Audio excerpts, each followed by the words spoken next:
Welcome to this professional guide on diagnosing humming in ceiling fans. We will cover common motor and capacitor issues for electricians.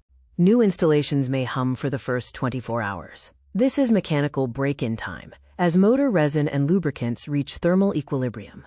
Capacitors are often the heart of the hum. The CBB61 capacitor is a common failure point in permanent split capacitor motors.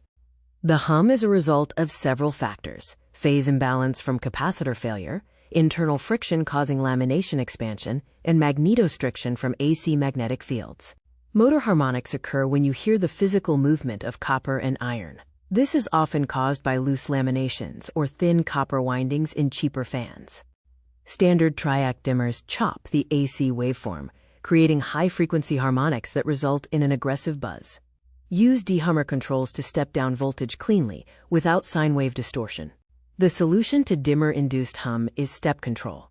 If the wall switch is a standard light dimmer, swap it for a 3 or 4-speed fan control. Look for quiet or dehummer ratings. Mechanical issues can amplify hum. Check for a loose mounting bracket, ensure the canopy isn't contacting the ceiling, and confirm the blade iron screws are tight to prevent ticking. Precision balancing is essential.